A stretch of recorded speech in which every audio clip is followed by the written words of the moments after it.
Okay, folks, I hope everyone got back in a timely fashion.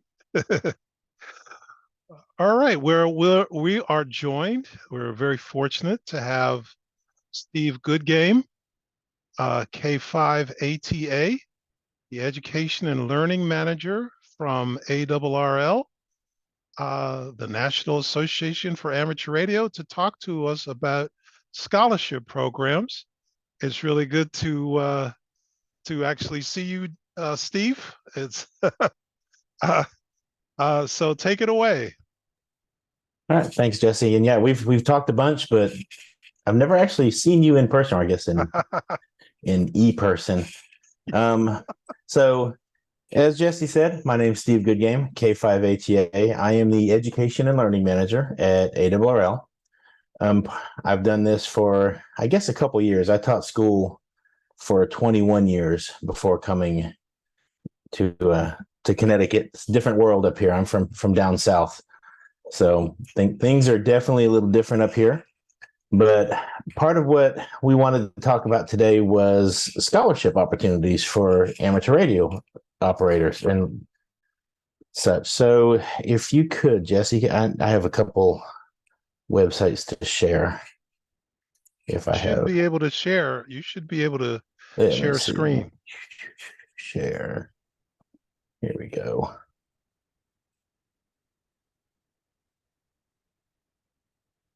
Oh, excellent. All Yeah, right. there we go. And you should be seeing it there. Yep. Okay, so the main page that you want to be aware of is arrl.org/scholarship-program. And I'll send all of these pages to Jesse and he can disseminate them by email or however y'all want to communicate that stuff. But if you take a look at that page, this is kind of it in a nutshell. They give scholarships, and I say they, technically it's the ARRL Foundation. So it's a separate entity than ARRL headquarters. So it's a separate nonprofit. Um, Dues money and stuff does not play into that. This is completely donor funded. We just kind of help wrangle the money in and give it out to folks that want to go to school and are amateur radio operators. I will go ahead and say, if at any time you have any questions or anything, I'd like this to be more of a conversation than a lecture or a sermon.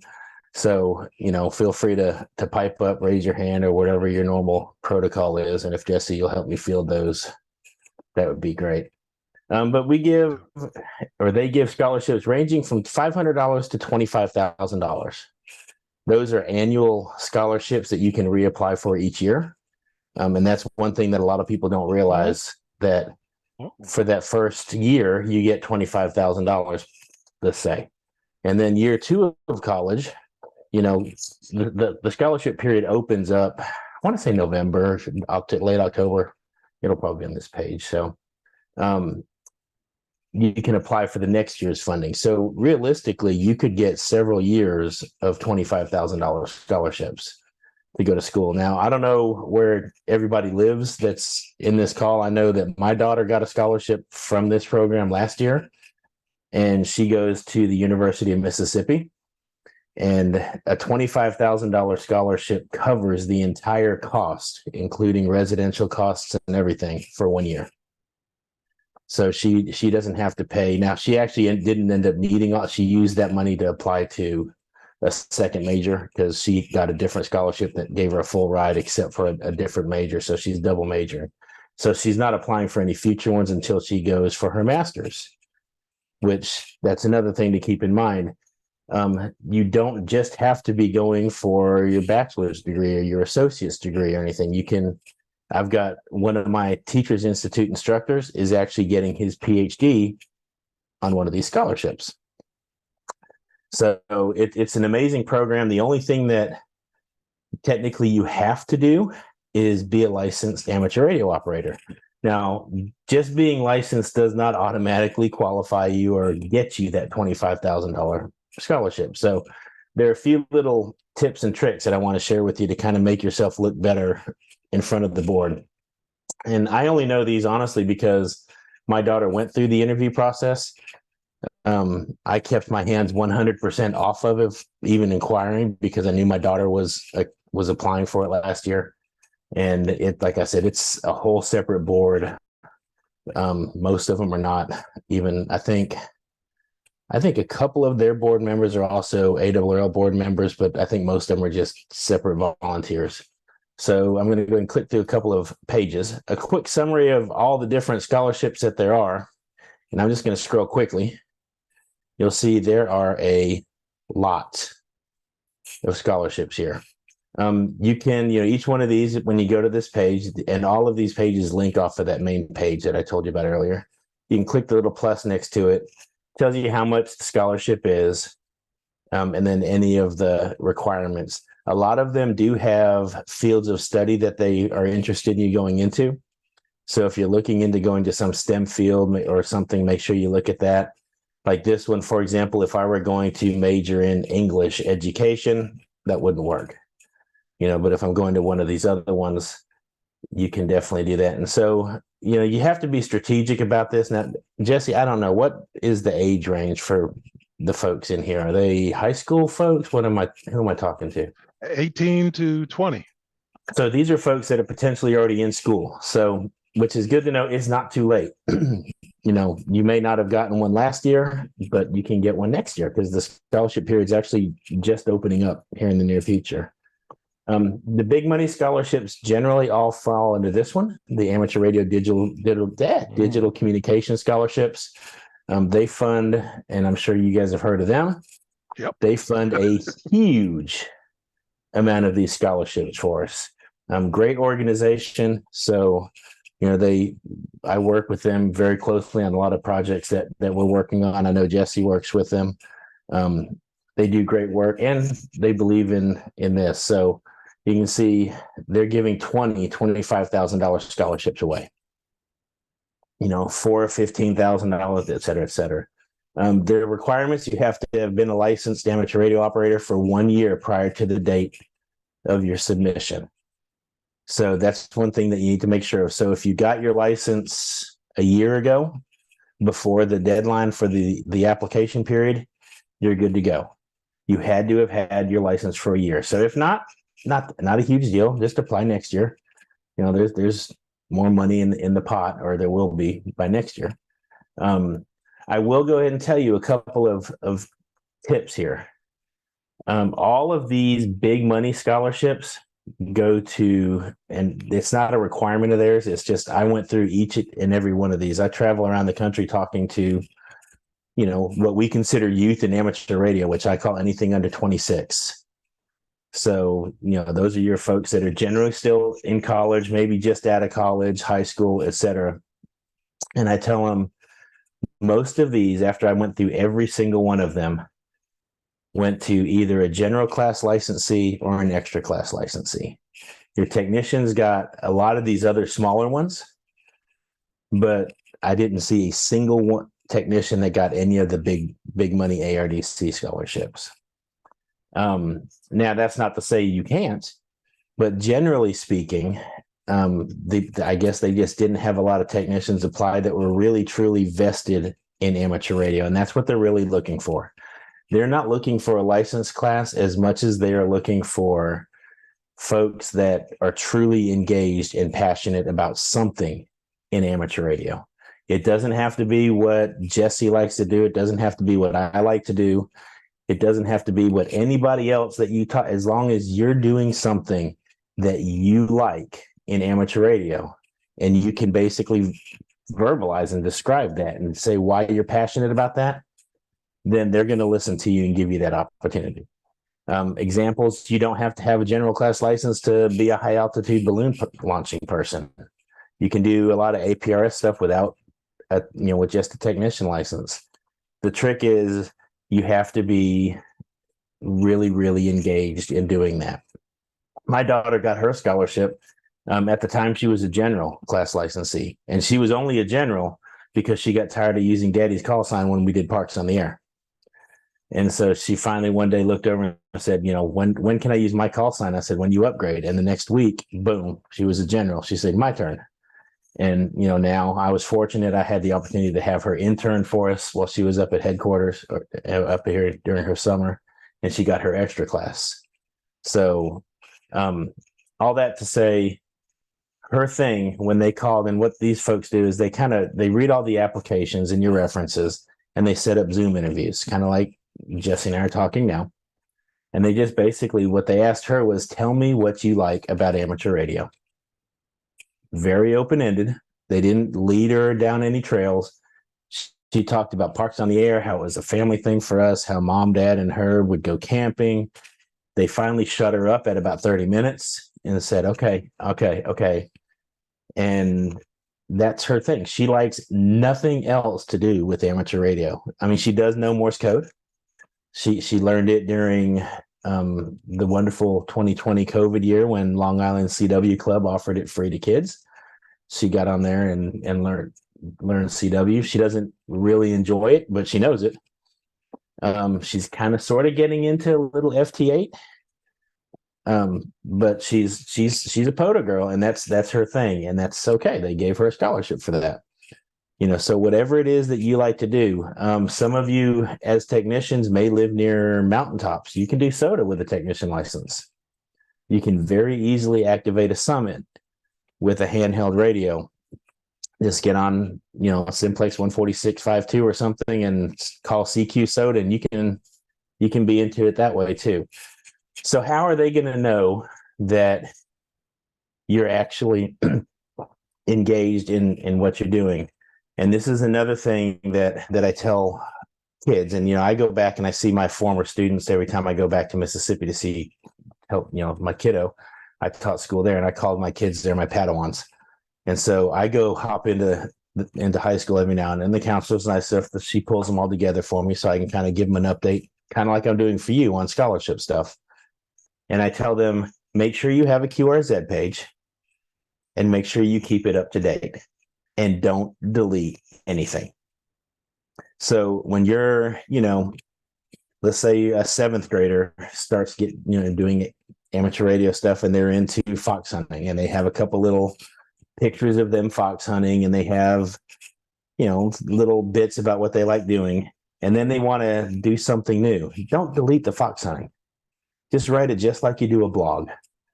Put a date at it, and then the next day, hit enter a couple times, boom. And then whatever the next month and year is, or whatever you're doing something, put your new pictures there.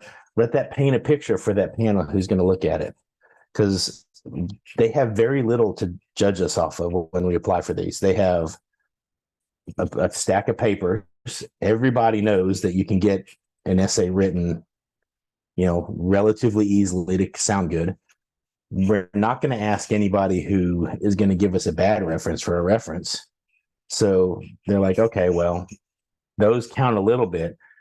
What really counts is that phone interview and that QRZ page showing, look, this person's got pictures, and post pictures. Show that age progression. There's a picture of my daughter. I don't know if she still got it on there because she's a little embarrassed about it. But the first time she picked up a microphone was when she was 5 or 6 years old. And we were actually at a park fishing, and they were doing a Boy Scout jamboree there, and they didn't have enough Boy Scouts. And so they were wandering around looking for kids to talk on the radio. And I took her over there, and she got on the air. And so I've got a picture of her at 5 or 6 sitting there with a microphone. She's not licensed. So she put that on there. Look, I was introduced to radio here, and then built from there. So her QRZ page slowly looks like a blog. So the younger you are, the more time you have. Now, if you're older, dig back and find some of those pictures and kind of backdate things a little bit to the best of your ability. I'm not saying embellish anything, but if in 2017 you were doing this and you've got a couple pictures of it, put them there so that when they look at it, they can say, oh, look, this person does this. Another thing, if you're saying, like, for example, you're a POTA activator, just be careful that your view count, on QRZ, they can see how many lookups and whatnot you have. That doesn't necessarily equate to the same thing. Lookups don't necessarily equal activity, but somebody who, has 5 years of POTA pictures and 17 lookups, just make sure everything's jiving there. Also on this page, let me kind of shrink this so I can see it here. Oops. I think you got a question. Okay, what you got? Go ahead, Masai. Yeah, I was just gonna say, what is the page that you're talking about again? Is it like a social media page, or you mean like a portfolio? I think I missed that Okay, part. it is qrz.com. And hang on, I'll just hop over to it real quick. qrz.com. And then, so what this Oh, okay. is, yeah, now This a lot of page. you may have been here. I'll be honest with you. This is a great website, but the forums can sometimes get a little unruly. I don't like to go into the forums because a lot of people are just, I don't like to hang out with the negative Nellies of the world, and that sometimes is where they go. So let me go ahead and log in here real quick. Hang tight.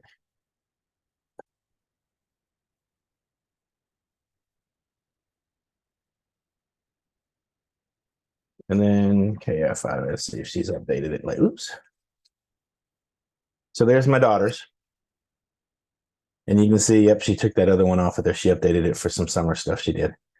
So, she's got, this is where she's talking about learning that. This is about that time when she decided she was tired of using my call sign. This is actually a recent picture, so she's updated it since then. That's her operating WNEW at AWR headquarters. That was actually on field day, and she taught a couple other people who had been up there for Teachers Institute to operate. That's just her little thing. It doesn't have to be a lot.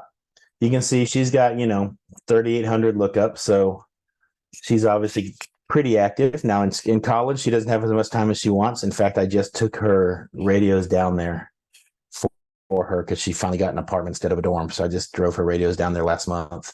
So now she's got her radios with her again, so she can get back on the air. But you can. Everybody gets a QRZ page as soon as you get a call sign. It's automatic. They're free. You don't have to pay for it. There are some paid membership things that you can do, like to get other data for logging programs and stuff. But everybody automatically gets a QRZ page. Like, for example, I can show you mine. Hopefully I've updated it. I don't know. I've been a little busy. I still got my old YouTube stuff on there. But, here's mine. Some of the same pictures. But I've still got, like a picture of my old card from when I lived in Mississippi. And I've learned that taking on a job at the amateur radio kind of headquarters of really the world, I have less and less time to play radio, more and more time to help others. So if you just want a quick summary back to the scholarships about which ones you may or may not qualify for, if you look at the page that'll link off of there for the geographic criteria, I would just print this thing, honestly, and highlight the ones that you qualify for. Because it'll take you forever to go through the plus thing, every one of those things. This is what my daughter did. She went through, she highlighted all the ones she would qualify for, and then went and just looked at those. Because you can eliminate a lot of them. I mean, obviously, if you're not in West Virginia or Georgia, there goes those two, So do that. I didn't even know there was a Magnolia scholarship. So look at that. So some of these are getting added all the time. We have a great foundation director. He started, I don't know, about 6 months ago or so, I guess. And he's doing a great job of generating more and more of these scholarship donations. So expect this number to grow. They gave away, I don't know what this last summer's was. I know that the summer of 22, they gave away almost $1 million in scholarships. So that's a lot of cash. I will also say that when you look at the pictures of the kids, everybody's pictures goes on there. Okay. And now I'm just going to go ahead and say it because a lot of people won't. It's awfully white. Okay. And there's a reason that's there, and it's not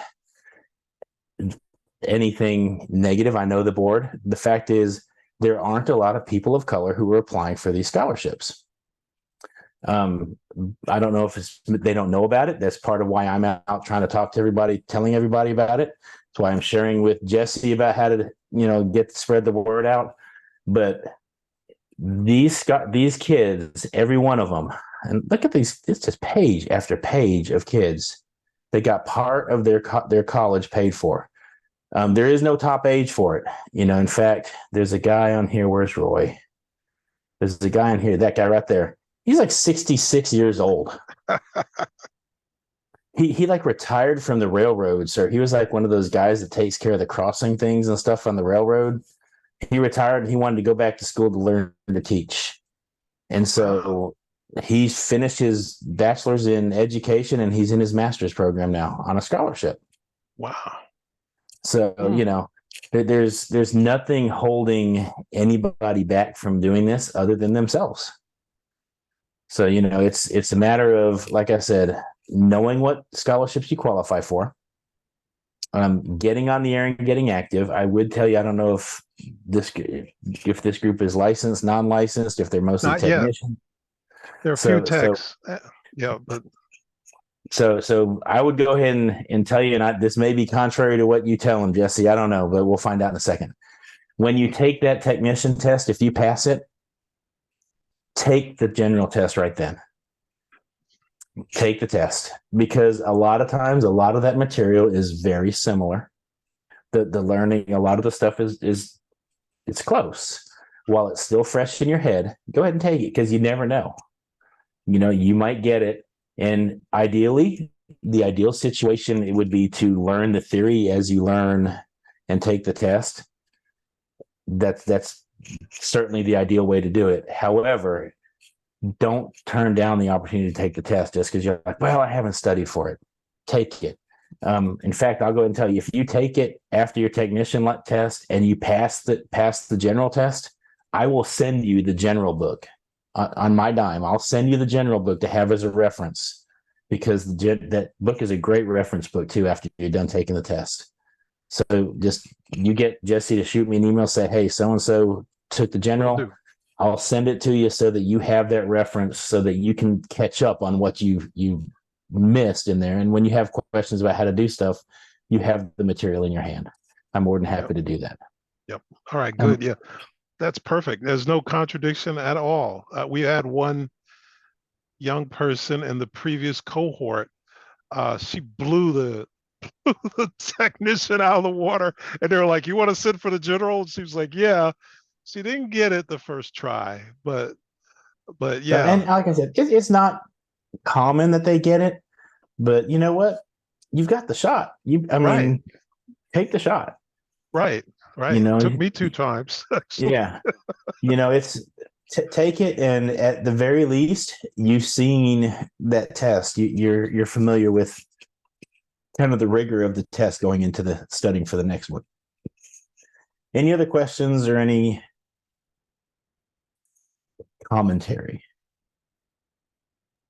So where do we find the scholarship list? It's on the ARL. Yeah, it's arrl.org/ and I'll just go back to it.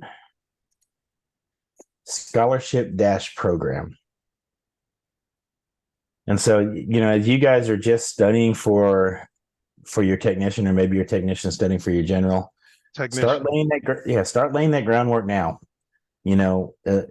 As soon as you get that call sign, boom, put in there. I would put in there that you're in this class. Absolutely. You had a great time taking this class. Am I correct? Is this is partially ARDC fund? I know we help you with this stuff. This is ARDC funded. So put that in there. Say thanks to ARRL, ARDC, and whatever other funding organizations helped make this happen. Put that in there, because that's another thing that these foundation folks look for, is just simple gratitude. Are these people grateful for what they got? I not really related, but sort of, one of the things I run at headquarters is our Teachers Institute, where we fly teachers up for a week, train them, give them about $1,000 in equipment, and send them back into schools, so that kids in school, middle school and high school, have the opportunity to do some of this stuff at a younger age. And I typically this year I'll have about 72 teachers that will have trained and given this equipment to. This year I started a thing where they just write a simple thank you note to one or two of the donors, a handwritten note from a teacher, and the number of calls and emails from these donors saying, they've never gotten a thank you note. They've been donating for years, but the world's Wow. kind of forgotten how to say thank you, and we shouldn't. Be grateful and let people know you are. Anyway, that part of my sermon's over.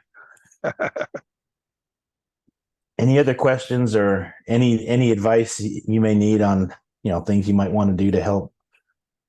I want to, if I may, can you unshare? And I'm going to Oh share yeah, something. absolutely.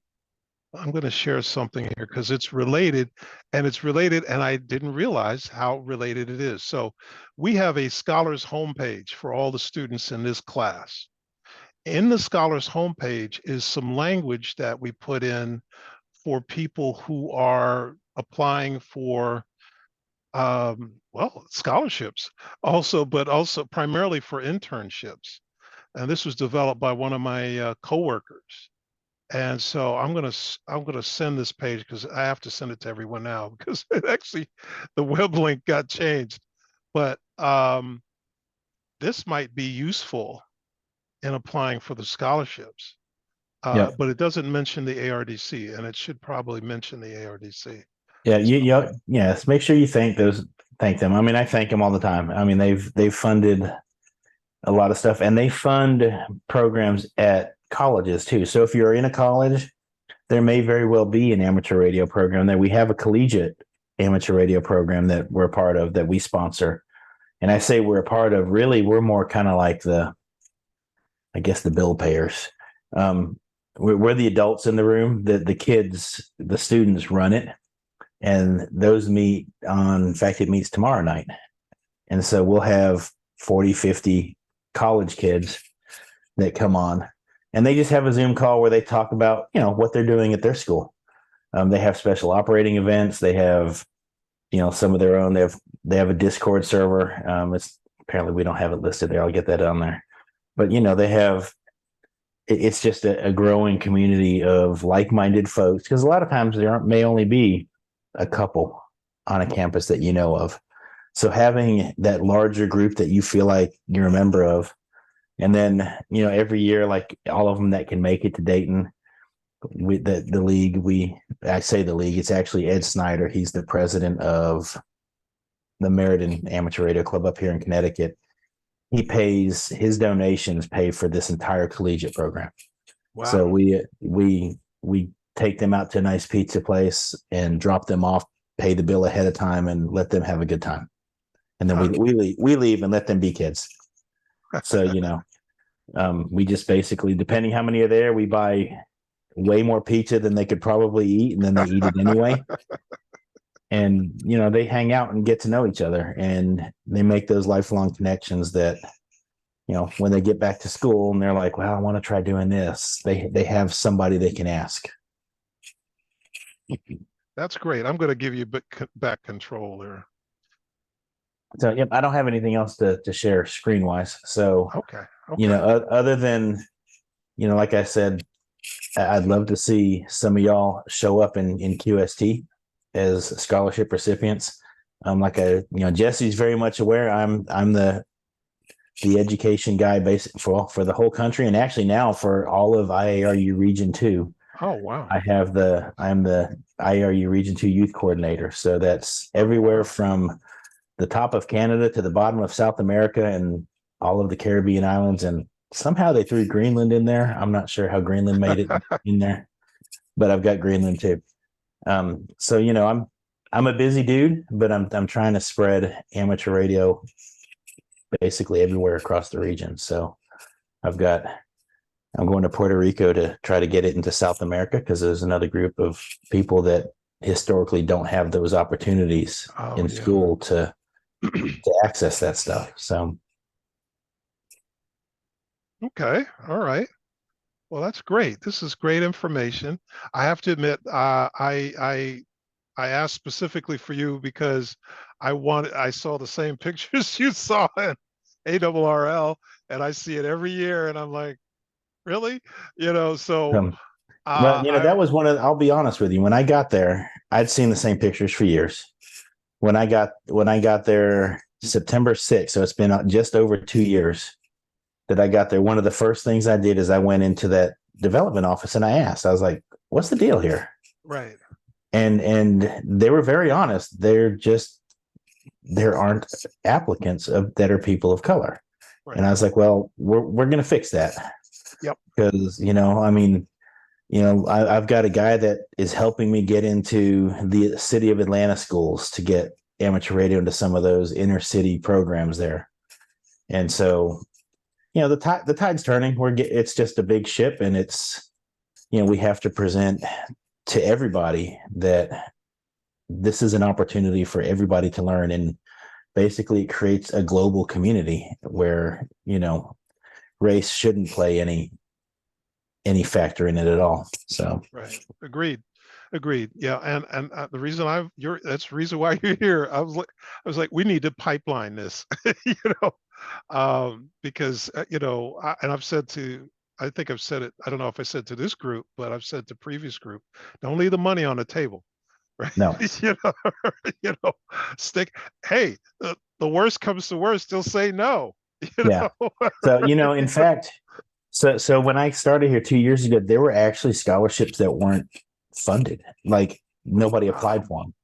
Wow. And so, I travel a lot for teacher conferences and ham fests and talking to kids and talking to teachers. And everywhere I go now, I tell everybody, I said, this is ridiculous that they weren't funded. Well, this last year, they had way more applicants than they had scholarships, which is a good problem to have. I mean, yeah. because, that's how Kevin, the director for the foundation now at headquarters, is reaching out to donors going, look, our youth programs are growing. We've got all these people applying. We need more funding. And so, they kind of go hand in hand. It's hard to argue we need more money when we couldn't give away all the money we had. And so now we have the other side of the problem, which I've told enough people about these scholarships that they're all applying for them. So the competition's getting a little steeper. Okay. All right. Well, that's a good problem. Like you said, that's a good problem. Yeah. That's a good problem. I think, I don't have scientific data to support this, but I think young people worldwide are more interested in ham radio because of what's happening with climate change and because of weather emergencies and hurricanes. We just before we started this discussion, I was showing folks how to track the hurricanes Lee and the other storm, and I think it was Margot, that are heading for Florida. So I think there's a resurgence of interest in ham radio and just in general because when all else fails, Yeah. there Well, we and it's, are. that's a part of my keynote speech that I end up giving too many times in a year. In fact, I just got told 2 days ago I'm giving it at CPAC. I know at Pacificon. It's basically wireless technology in general is something that's left out of most STEM programs. When you look at STEM education, and I don't know my audience, but if you're one of these people that have gone through some computer science stuff, you would likely agree with me you're all college level folks. So you would likely agree with me that code.org does not necessarily teach computer science to the rigor that really we need. People check a little box, teachers do, principals do, saying, look, chink, I'm teaching STEM, and the kids are doing code.org where they're watching the solution on YouTube and then replicating that solution on their screen. And they're not necessarily learning, what a Boolean is or an if-then statement and stuff like that. They're missing that, but they're leaving wireless technology completely out of the equation. Meanwhile, space organizations are growing exponentially. I mean, you've got space agencies popping up and corporations popping up, building different components for space travel. I partnered up with the Limitless Space Institute, who their whole thing is we need to be able to go faster to get anywhere cool. And I was talking to them and I was like, yeah, you're absolutely right. I said, but you also need to be able to talk faster. And I mean, you could see all of them just stop and they said, what do you mean? I was like, well, how are we going to know you got there? Right. you have to be able to communicate faster too. And nobody is taking wireless technology and giving it to these younger kids so that they can be aware of it at a young age so they can start dreaming big. You know, somebody did. Somebody came up with these glucose monitors that go on your arm that talk to your phone, and people forget the fact that that's using radio. Yep. You know, they're developing Bluetooth pacemakers, and you better hope the folks that programmed the Bluetooth did that one right. Otherwise, there are going to be some people having a bad day. Yep. You know, there's a lot to be done with wireless technology, and amateur radio serves as that perfect learning scaffold Absolutely. to build off of. So, you know, even the folks that are not into the emergency preparedness bits of it, they're into the science. There's plenty of science in there, you know. I mean, data transmission, go ahead and communicate through satellites, eavesdrop on the Mars rover traffic coming back. You can't understand it. And as soon as you do understand it, NSA is going to offer you a job. So, you know, but you can listen to it, and it's right. You can download pictures. We've got a TV over at W1AW hooked up to just a little SDR receiver that catches the NOAA weather satellite. Doesn't take any internet. We can do it just off of the airwaves. And so, you know, there's a lot of sciencey cool stuff that you can do. And that's the other thing kids are into is, you know, putting something together, building it, and making it actually do something cool that they did. Yeah, absolutely. Absolutely. I mean, yeah, I think there a couple lessons ago, I talked about an organization in the UK they're operating in the 6 meter band, and they're literally pointing an antenna upwards and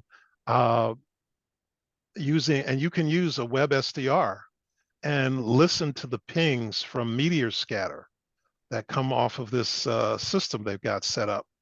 You know, there's all kinds of stuff. I just found out a couple days ago, I think one of the folks from the Society of Amateur Radio Astronomers told me that there is a robotic radio telescope that students can actually use and Really? stuff. Yeah. I don't know I if didn't it's know that. available on the internet. I don't know if it's available on the internet, or I want to find out more about it. Yeah, That's you'll have to really keep what, me in the loop on that one. yeah, But I mean, definitely. that's a whole nother thing is a lot of people don't, they don't understand space has sounds. Yes. And, you know, just with a relatively basic directional antenna and a general receiver, you can start eavesdropping on, well, the universe. Absolutely. And, you know, just if nothing else, it's kind of a cool geeky thing to do. It is. It And, is. you know, some of this, I mean, every now and then you just hear something cool. And, you know, if you get good at it, you can start actually listening to stuff that maybe you're not intended to listen to, you know? I mean, but like I said, it's all encrypted. As soon as you figure Right. it out, then you've just got a job offer. Right. Right. Right. So, I used to practice CW by listening to some of the number stations. They would send yeah. 5 or 6 characters. To me, they were random, so it was great for code practice. But they were encrypted, and that was years ago. I don't think that station exists, but I used to love it because I just sit there and I practice code. That's how I practiced Morse code. It was copying code. Was using one of those uh, sites, you know, one of those radios. So yeah, that was great stuff. That's great stuff. Any I mean, I could sit here. You know, we're hams, right? So we can spend the rest of this Yeah, we can talk for session hours. I talk might have for to get up and make hours, another right? cup of coffee, Right, but exactly, right. So, young folks, students, you have any other questions? Anybody? I think you should talk more about the space industry. I like the space industry. I'm Oh, an enthusiast. Yeah. so I'll give you an example. We have a science academy here in town, and it's up on a mountain. It's a beautiful spot for a radio station, and they have a little amateur radio club there. It's run by a guy named Don Wilson, and he's got a few students that are taking his class up there. And I went up there just to kind of check it out, see if I could him out if he needed anything. And I struck up a conversation with a young lady, I guess 4th grade-ish maybe. And it was just after SpaceX tested one of their I guess it was one of their heavies, the one that they blew up because it wasn't behaving. And, she and I were talking and she said, well, it blew up. And I was like, well, why'd that happen? She goes, well, they made it blow up because it wasn't doing what it was supposed to do. And I said, oh, okay. Well, how'd they know? And she said, well, they could see it. I said, no, it was a little far away. They couldn't really see it. So how'd they know that the rocket wasn't doing what it was supposed to do? And how did they tell it to self-destruct if that's what happened? And she said, well, through the internet. Well, actually, she said the computer first and then the internet. And I said, well, okay. I said, if let's just say it was something like the internet, how did the internet know? How did it get from the rocket to whatever it is that went into the internet so they could do that? And she stopped and she looked. And then I kind of leaned out the door and they've got a big 40-meter Yagi antenna up there and completely wrong band and everything, but she got the point. And I got out and I looked up at the antenna and she went, oh, with radio. I said, with radio. I said, all this information that comes back, all that telemetry data and everything that the rocket's recording, everything has to be transmitted back and has to be able to receive signals. Somebody has to understand radio well enough to make that work. And they have to know how to make it work in pretty much the worst conditions you can fathom. So, there are so many tie-ins to space and radio. Everything, it's like I tell people, you can't go very far without radio. You can't explore anything cool without radio, because it's not like you can drag a Cat 6 cable behind you everywhere you go. You've got to have radio, which means they're going to need, RF people, whether it's going to be digital communications or whatever. Every space agency out there needs this radio. And it's funny, once I started preaching this I actually ran into most of these folks at teacher conferences at the National Science Teacher Association conference. And once we started talking and kind of nerding out, all of a sudden I'm best friends with everybody over there in that group. And we're starting to because they all have their teacher program where they bring people in and they learn about space. And, they talk about solar sails and this and that and the other and whatever. Anyway, I now have 2 people from NASA coming to my Teachers Institute in October. Wow. Because they're like, we absolutely need to understand the radio aspect of this stuff, and our teachers need to understand it also. So, it definitely make sure on like LinkedIn profiles and everything, put that amateur radio license on there, because that gives you a little bit of credibility that other people don't have. It's a technical skill and a technical license that basically says, I understand, at least at a basic level, this, which realistically is significantly more than your average anybody else in the world understands. So, just being able to discuss and understand how a directional antenna works, nobody else has a clue. You can go out and ask somebody how that works and go, I don't know. Whereas after you've got your technician license and gone through this course, you're going to understand this stuff, and you're going to understand how you can actually build one if you want to, and make it work and basically have a directional antenna. So yeah, I think the whole wireless thing is ubiquitous, so ubiquitous people don't even notice it. I'm sitting here with Bluetooth headsets on. Nobody can see it, but I actually have Bluetooth enabled hearing aids that actually talk to each other. So if I change the volume on one hearing aid, the other side syncs. These talk to my phone, and I can set my hearing profile depending on where I am, whether it's a symphony or I'm watching TV. That's all of that's wireless. Yep. It's all wireless. You just have a really fancy version of the AirPods, which our kids, that's what kids nowadays understand. Yep. It is completely wireless, and I don't have mine in here, but the fact that they fit all of that into something so small is that is where this stuff is going to end up. Yep. It's going to get smaller and smaller, but somebody still has to design it and make it work. Somebody has to do that. And there's big money there. I mean, it's, there is big money. In fact, on sometimes on these collegiate calls, the CART program calls, we'll have people like from Motorola that pop on, and they can't hire enough qualified people. there aren't enough people that understand radio coming out of school because they've not been exposed to it, and they're not doing any of the practical stuff. People are showing up in labs, getting lab jobs, and they've never picked up a soldering iron. Wow. And it's like, because everything's done. I mean, you can do complete Arduino builds on Tinkercad now with a simulator and never actually have to plug something into a breadboard. Wow. And so when they get there, they're like, whoa, this is different. I have to actually find that part. Yeah, well, right. yeah. It's like when a computer programmer gets a job and all they've done is code.org and they're like, where's my drag and drop blocks? It's like, no. You have to type it in. Like, you can go find a repository and get some code there, but you still have to understand it. So Right. Yeah. Yeah. So I actually have, this is funny. Well, I would challenge everyone on this call, do a little experiment. I don't know if you have a LinkedIn profile or not, but go to LinkedIn, go to the job section and type ham radio, amateur radio or ham radio in there and see what shows up.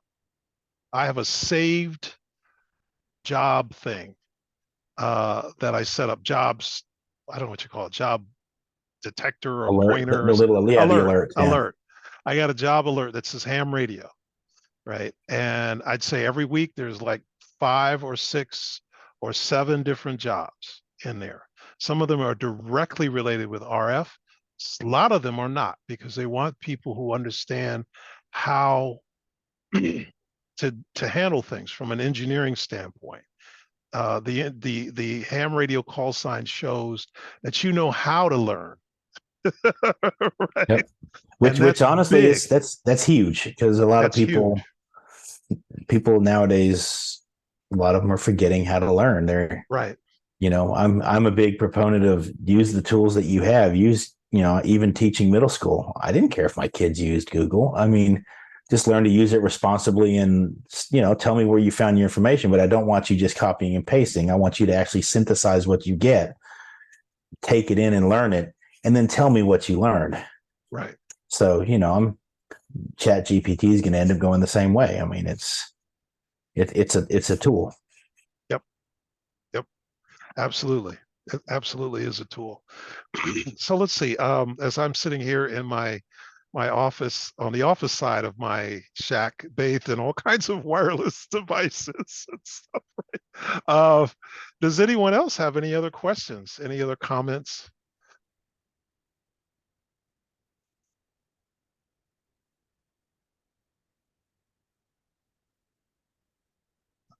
I mean, this is good information. This is really great information. Okay, nothing heard. We're getting to the top of the almost, well, quarter two, just about.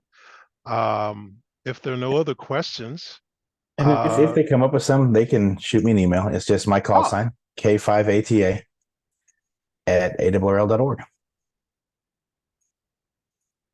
If you're feeling shy in the Zoom, or just come up with something at 3:00 in the morning, like I often do.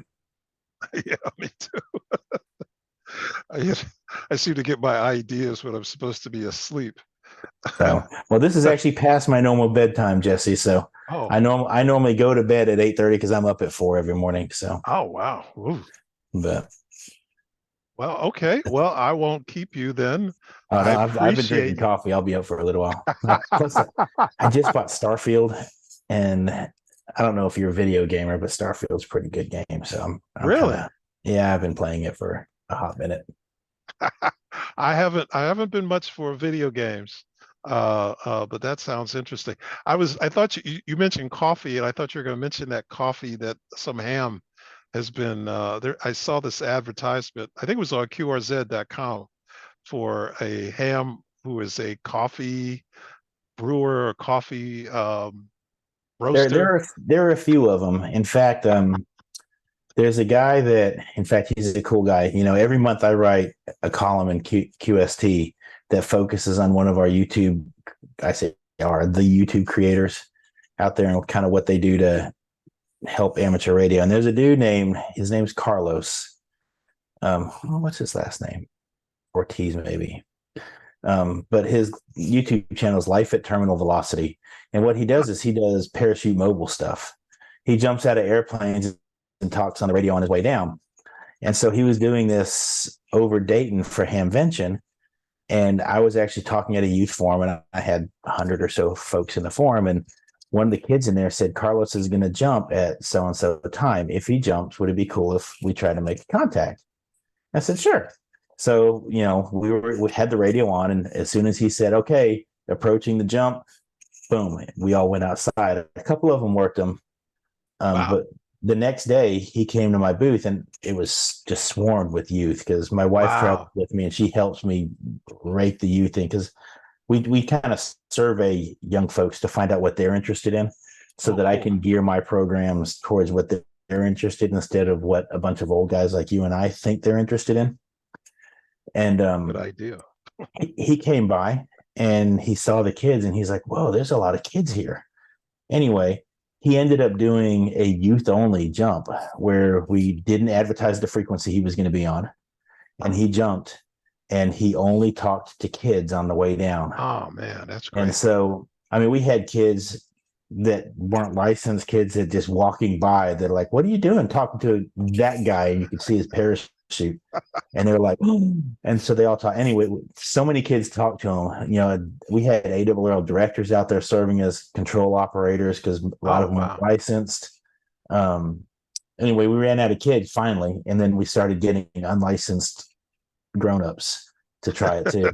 And so anyway, I say that just because he's a cool guy, but he owns a coffee plantation, or his family does, in Puerto Rico, and he brought me some of his. But I always buy mine from, there's a guy, he's a blind ham, and he roasts his own coffee. It's called the Unseen Bean. And the Unseen Bean. All right. He makes good coffee, but I just kind of like to support him. He's been blind, from what I understand, his entire life, and he's a good dude. And so whenever I go there, I always buy a few bags from him. So all right. Yeah. That's one thing I like about the community, is that there's a lot of folks like that. Really cool people who do cool things. Yeah. So, well, at this point, I'd like to triple thank you, Mr. Goodgame, for stopping by and giving us some information. Really appreciate it. I'm hoping the folks will act on it. We'll be happy to support you all as you do this, as apply, and hopefully I hope to see some of you in the ARRL magazine next year as let's do awardees. So let's do it. All right. So I just want to wish everyone 7-3s, and thanks again, Mr. Goodgame. Appreciate it. Thank you. 7-3. All right. Take care. Bye-bye.